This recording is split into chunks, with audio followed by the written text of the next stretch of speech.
Burundi bufite buraruta Swisse inshuro zirenga 100, ariko Swisse bayeho neza kuruta Barundi. Ibyo Swisse ifite uyu munsi biva mu Burundi, niki gituma Barundi batabaho nk'Abaswisse. Tugiye gusaba Imana ngo yibuke iki gihugu. We are going to ask God to remember this country, because the wealth in this country is 100-fold the wealth in Switzerland. Why are the Burundians not enjoying the blessings that they have, yet the Swiss enjoy blessings from this land? Ndagira ngo mbabwire ko Burundi bukize kuruta Ubudage, bufite ubutaka, bufite ubutare, bufite ibintu byinshi Ubudage butagira. Ariko niki gituma Ubudage ari ubwa kabiri muri mwisi? Mwebwe Abarundi ntimubeho neza. Tugiye guhamagara Imana, si Imana ya injustice, ni Imana ya justice. Ihaguruka irenganura Abarundi bave muri aka kaga n'agahinda. We are going to pray to the God of justice that he may rise and fight for Burundians, because Burundi is wealthier than Germany.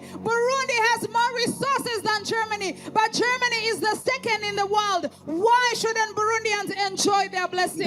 The word of God and to call upon his name. Kugeza muri 2014. Up to 2014. Icyo gihe muri 2013 twari twimukiye muri Amerika n'umuryango. In 2013 we had moved to the US with the family. Kuva icyo gihe niyo turi. And that's where we have been since then. Dukomeza tugenda tuvuga ubutumwa hirya no hino ku isi. We keep moving all over the world preaching the good news. None hashize imyaka 12. It has been 12 years.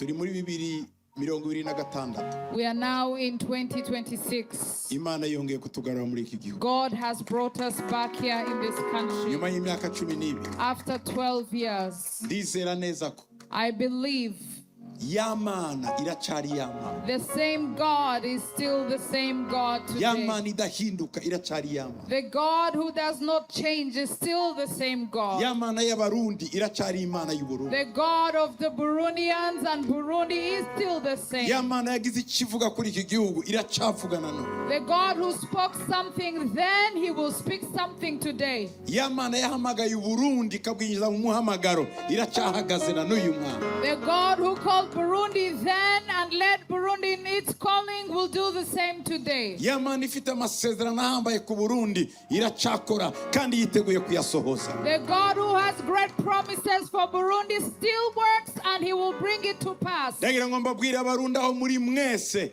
Imana yanyu iri ku ngoma, Imana iracavuga kandi Imana irakomeye. I want to tell the Burundians that your God is still God. He still speaks and he still performs his word. Abarimo bangurikira haba kuri televiziyo, kuri radio ndetse no ku mbuga zitandukanye, Imana y'u Burundi nizima irakomeye. Those who are following on TV, on radio, on social media, every Burundian following, the God of Burundi, the God of Burundians is powerful. Ndagira ngo mbwire n'abanyamahanga bari mu bihugu bya kure duciye mu ndimi z'amahanga ngo Imana y'u Burundi irakomeye, ni Imana irahari. And I want to speak to those who don't understand our local languages, telling you that God of Burundi is powerful and he still works and he still performs his word. Hari ibyo Imana yavuze kuri iki gihugu. There are things God spoke over this nation. Naje kugira ngo twongere tuyibutse kugira ngo isohoze ibyo yavuze. I have come that we remind him so that he fulfills what he said. Naje kwifatanya n'Abarundi n'Abarundikazi ngo twibutse Imana yavuze kuri iki gihugu. I have come to partner with Burundians that we may remind God what he said over this Ndagira nation. ngo duhamagare Imana y'amahoro, amahoro yuzura muri iki gihugu, ku mipaka y'iki gihugu, amahoro yuzura mu Burundi. I want us to call the God of peace, that peace may surround this nation, fill this nation, all over its borders, that peace will flow. Tugiye gusabira Burundi kugira ngo Imana imanure imigisha, imvura y'umugisha muri iki gihugu. We are going to pray for Burundi that the rain of blessing may fall upon this land. Tugiye guhagarika imbaraga z'umwijima ziri mu kirere, imbaraga z'intambara, imbaraga z'inzara, imbaraga za ruswa zihagarare muri iki gihugu kuko ni igihugu cy'amasezerano. We are going to bind the power of hunger Ngo imanuke muri iki gihugu. and everyone that is taking corruption. We are going to pray that God may see them and deal with them, because Burundians need to eat. Burundians need to sleep in peace. Burundians need the power of God in this abana land. b'abarundi bakeneye kunezererwa n'ibyo Imana yabahaye. Mufite ubutare, mufite ibibira, mufite amazi, mufite Tanganyika yuzuyemo amafi. Kuki mutarya amafi ya Tanganyika? Turasaba Imana ngo ibikore muri iki gihugu. We are going to ask God that the children of this land will have access to the resources in the land, in the water, in the forest, that they will enjoy the benefits of this land. Iki gihugu gifite udusumo twinshi amasararo. Kuki mutagira umuyaga nkuba mwinshi muri iki gihugu? Tugiye gusaba Imana ngo izane electricité, inganda zikore, habe transformation muri iki gihugu. We are going to pray for transformation in this land, that you may all have access to electricity and power, that you may have access to the benefits and the blessings that God has given this nation. Umurundi ugomba kuba impunzi hanze. Mufite igihugu gifite byose. Ndi mugomba kuba impunzi economique. Mufite ibintu byinshi bya economy muri iki gihugu. Tugiye gusaba Imana ngo ikingure imiryango. Tuboha abadayimoni buzuye muri iki kirere. Batuma igihugu kitagira umunezero ngo cyishimire ibyacu.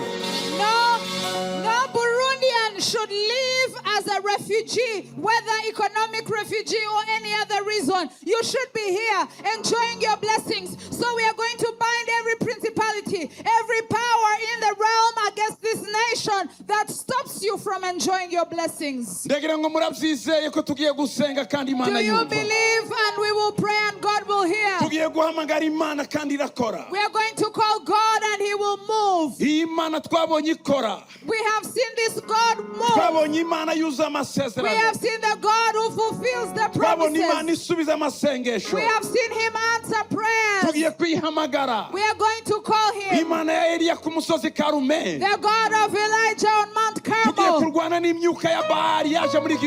are going to fight the spirits of Baal that have come in this land. We are going to break down the powers and principalities of homosexuality in this land. May the peace of God come. Let's raise our hands all of us in the name of Jesus. The God of power, the God of authority. Burundi belongs to you. Bujumbura belongs to you. Gitega belongs to you. All provinces belong to you. In the name of Jesus, we stop every demon in the realm of Burundi.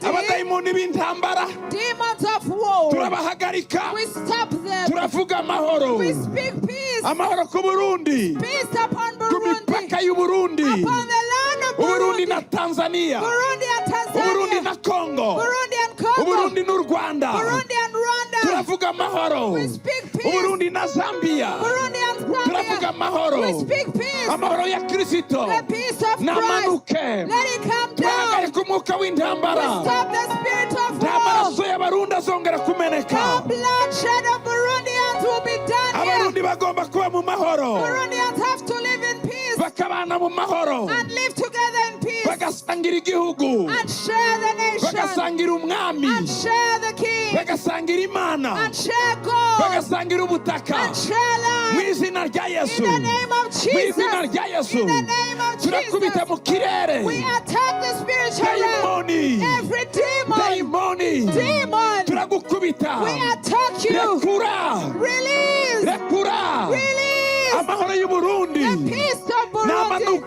Let it flow in the families of Burundi, in the homes of Burundi, in the jobs of Burundi, in the parliament of Burundi, in the senate of Burundi, in the executive of Burundi, from the president of the nation, and all the ministers, and the leaders of the army, the leaders of security, the police, all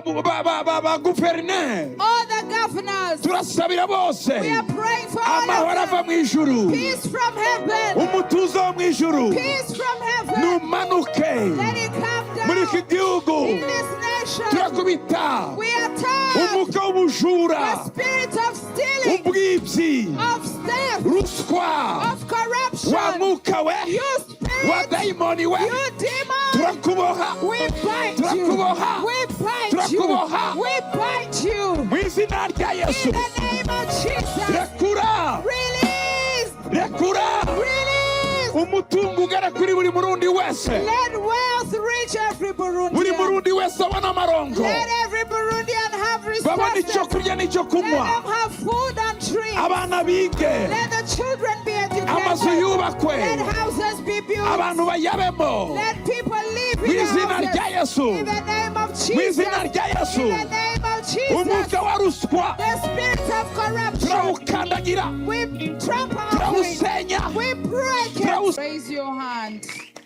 mubanyemerere bigiraho imbere gatoya, Let's give uwo them wazamuye mu space. mumpera inzira yigira Can hano. we give space to those who raise their hands? Abandi mugumaho muri ariko mubampere akayira. Let's give Ngwino them hano, space. ngwino hano, gumaho wowe, none gumaho papa, gumaho. Let's Aha. stay there. Those who want to receive Jesus, Niri come inyuma forward. mubaha inzira, Even those at the back, please Ngwino. let them pass. ngwino, Let mu them mumpera inzira, pass. komeza uzamuye ukuboko baguha inzira. Let them pass and come forward, please. Nuhagera uzamura ukuboko kwawe. Abaraha komeza uzamura ukuboko kwawe. Keep your hands raised if you're standing Shimwa here. Yesu. We thank you, Icyubahiro Jesus. ni icyawe We Yesu. give you glory, Icyubahiro ni Jesus. icyawe Yesu. Hallelujah. Mubaha inzira Let's give them ngabariya. space. Let's give them Mubampera space. inzira. They want to Aha. come forward. Mumuha inzira, mwe mwigire inyuma gatoya. Abo ngabo bagiye gukizwa mubareke bigiraho imbere. Okay. Komeza uze. Let's Nawe hari inyuma urahari? Bakurekuze ngwino vuba vuba. If you're still at the Vuba back, vuba. Vuba vuba. come forward, come forward. Shimwa Yesu. We thank you, Jesus. Shimwa Yesu. We thank you, Jesus. Hari undi uri hari inyuma tutabonye bamuha inzira, someone zamura else at ukuboko the kwawe back? aho uri. Zamura ukuboko kwawe kuko uyu ni umunsi udasanzwe. This is a special day. Hari Raise icyo your Imana hand. igukorera uyu mugoroba. There is something God will do. For Zamura you. ukuboko kwawe. Raise your hand. Zamura ukuboko kwawe. Raise your hand. Birashoboka ko wari warakijwe kera ubivamo. Maybe you got Yesu arashaka saved. ko wongera kandi kurenuvera, wongera kugaruka. Maybe you got saved and Mwisezerano. backslid. Zamura Jesus nawe wants ukuboko to ngwino. renew the Ngwino covenant with komeza you. wigire hino ngwino. If you want to renew your Ngwino covenant with ngwino. God, Amen. come forward. Bakureke Come forward. zamura ukuboko Raise your mumurekaze. hand. Raise your hand and come forward. Okay. Okay. Igira hino. Come Yego forward. mumuha inzira. Give them Umuhinzira. space. Give them space. Reka abandi tubakomera amashyi menshi cyane. Let's clap for them. Oya, ntabwo numva amashyi yanyu. Ntabwo nyumva. Okay. Reka mbere kuba tugiye gukora. This is what we are going to do. Mwaje gukizwa. Those who are here in front. Those who are at the back. Urutoki rwawe rumwe. One hand. Cya.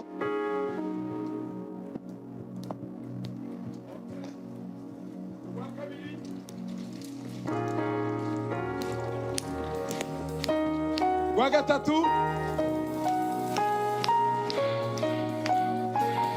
Ane. Atanu.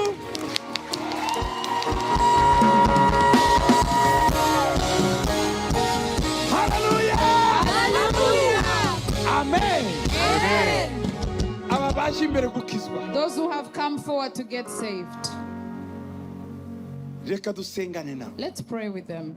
Turi kumwe Are we together? tubafashe. Let's help them. Subira humiriza usenge uvuge ngo mwami Yesu Close your eyes Mwami and pray. Yesu. Lord Jesus, ndi umunyabyaha. I am a sinner. Numvishe ijambo ryawe. I have heard your word. Ndaje. I have come. Ndaje gukizwa. I have come to get saved. Kinguye umutima wanjye. I open my heart. Umbere umwami. Be my king. Umbere umukiza Be my savior. w'ubugingo bwawe. The savior of my life. Uhereye none From today, untegeke. command my life. Nzogukorera I will serve you iminsi yanjye yose all the days of my life. yo kubaho. All the days of my life. Urakoze Thank you kunkijije. for setting me free. Mbaye umwana I w'Imana. am a child of Mu God. izina rya Yesu. In the name of Jesus. Amen. Amen.